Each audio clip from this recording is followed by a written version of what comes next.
Hey, this is James, the founder of Sweetfish Media. If you've listened to B2B Growth for a while, you probably have an idea of what we're passionate about.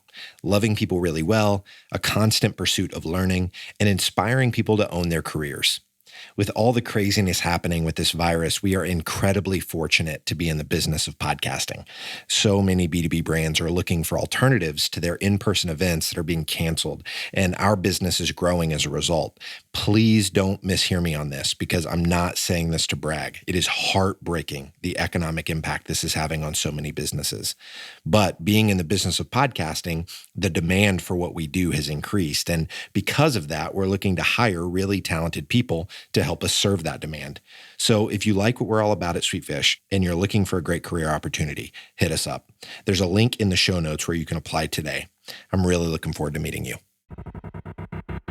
Welcome back to another Behind the Curtains episode. My name is James Carbary, and I'm joined as always by Logan Lyles. Logan, how you doing today, my man?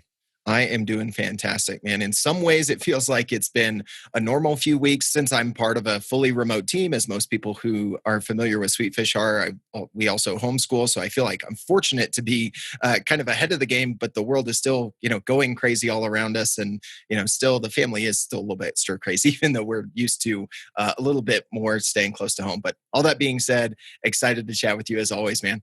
Yeah, as an extrovert, this all of this social distancing is definitely testing my spirit, but obviously going to be safe and got to do what we need to do to flatten the curve and get through this thing. So, Logan, today what we're going to be talking about is something you've learned. Your content's been going nuts on LinkedIn the last few weeks, and one thing that you've learned or that you're noticing is that LinkedIn seems to be taking hashtags more seriously. And so I wanted to dive in and get you to elaborate on some of the things that you're learning specifically as it relates to using hashtags in your LinkedIn content. Yeah, absolutely, man. I saw this a few months back when I was getting more consistent. And then here lately, it's just been very top of mind. There for a while, I kind of hesitated to post multiple times per week or daily because I was like, well, does that follow-up post take away from the potential reach of the post yesterday, right? Especially if it is kind of trending upward and getting a lot of engagement. And what I noticed was I had weeks where I posted all 5 days or 4 out of the 5 days of the work week. And I would see, a post from, let's say, Wednesday, and I posted Monday, Tuesday, Wednesday, was kind of climbing and getting engagement and that sort of stuff. And all of a sudden in my notification feed, I would see your post is trending in hashtag podcasting or B2B or marketing. And it would be the post from Monday or Tuesday. And so that to me showed that, hey, I don't need to worry about putting out too much. LinkedIn isn't going to kind of penalize me for that. If I'm being consistent, it's actually going to be noticed more. And I think the hashtags were also helping that. I don't think that's the only reason. I'm not here to say that like, oh, start using hashtags and your LinkedIn content's going to blow up, even if it sucks, right? It's still got to be good content. But I noticed that in my notification feed that, hey, a post from a few days ago is now trending. And I would see them hang around for a little bit longer to where you would start to see that plateau, but I'd still be getting, likes, now reactions, because you've got all the different buttons now for reactions, as well as comments and maybe a reshare. So that was something that kind of clued me into, okay, I think LinkedIn's paying attention here. So I need to start thinking strategically about when and where and how I use hashtags. And so within that, I found some other quote unquote best practices, I think, just based on my experience and what seems to be kind of the direction LinkedIn is pointing us in. I love it. So what are some real tactical things that you would want listeners to know? Because you've been learning a lot about like, well, how do you know which hashtag to use? How many do you use? Dive into some of that a little bit to give some tactical insight into how folks should be leveraging these.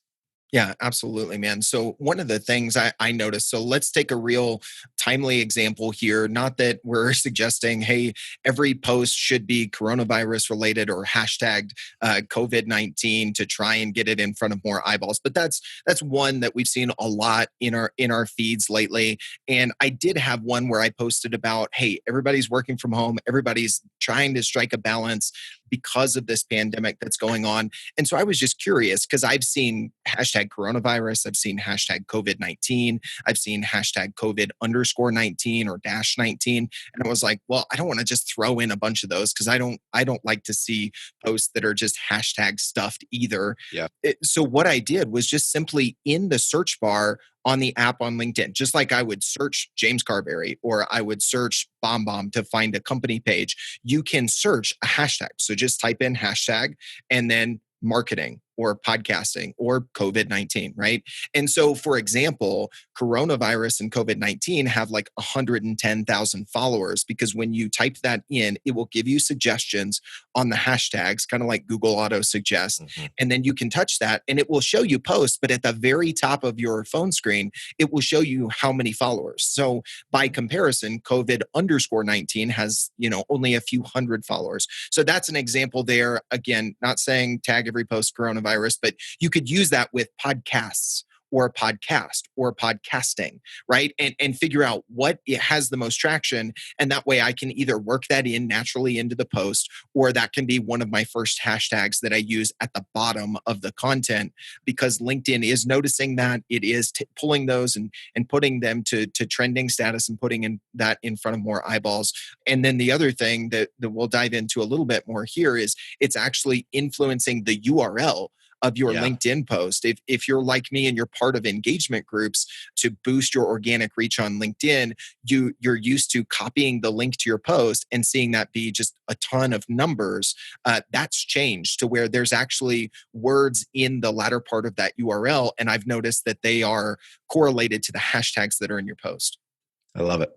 Awesome. I've been blown away, Logan, at your the engagement that you've been getting the last few weeks on LinkedIn, obviously being, that finger on the pulse of what's happening there, what's working and what's not.